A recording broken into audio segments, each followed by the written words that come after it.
Mike, it's never too early to talk about the MVP discussion, especially as we approach the quarter point of the season. Now, there's a variety of players out there that you could consider, but I'm curious, who's at the top of your list for the MVP? Well, it's funny. Had you asked this right before the season, and I would have given you the typical names like Connor McDavid, Sidney Crosby, maybe even Carey Price, maybe Carey Price, Erik Karlsson, Pat Kane. Except we're talking about Nikita Kucherov out of Tampa. We're talking probably Steven Stamkos out of Tampa, and really those two guys have elevated themselves way above anyone else in the league right now. When you're looking at goals, the Rocket Richard Trophy is practically Kucherov's to lose right now. You're looking at the Art Ross Trophy, and just in terms of playmaking and points, and it's Stamkos right at the top. So those two guys are really at the top of the list. After that, it gets interesting because a guy like Austin Matthews, I know in Toronto we're always pumping out the talk about Matthews, but really, how do you ignore what he's been able to do in year two? Yeah, I think the whole league is caught up to the Matthews train and really realize that this guy's a special player and he will be in the MVP discussion for years to come. I want to backtrack to Kucherov and Stamkos a bit, though. You know, it's interesting to see Stamkos show a more playmaking side of his game, but at the same time, you have Kucherov, who most people probably wouldn't be surprised if he challenges for 50 goals in 50 games. That's the sort of pace he's pushing right now.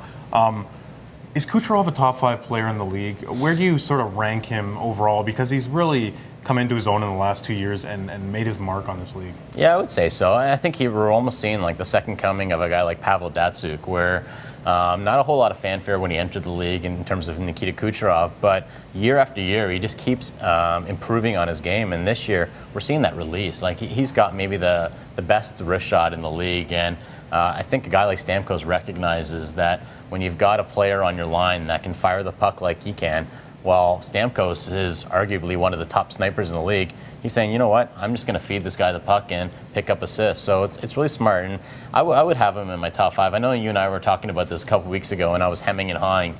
You know, he's made a believer. He's made a believer out of me now. Well, and then so with Tampa, it's interesting because if it comes down to it, and those two players are as dominant as they are by the end of the season, do they split the vote with MVP? So there's that discussion. Totally. And also there's other players around the league, like maybe an Anze Kopitar, who's leading the charge for a Kings team that many people weren't sure about heading into the season. Would they be able to bounce back to their Stanley Cup winning form? And, you know, the jury's still out to an extent, but Kopitar is making a decent case to be included in the MVP discussion. Yeah, I would say he's in the discussion. I don't think he's going to win it just because at the end of the day his points aren't going to be up there, but when we're talking about the Selke Trophy, well, he's a slam dunk, I think. Having a great season, and whenever you think of Kopitar, it's always in the vein of, well, one of the top two-way players, and while we're seeing the offense really kind of skyrocket this year and the way that the Kings are playing, I think by the end of the day, he's going to be everyone's choice, number 1 on the ballot for top defensive forward in the league.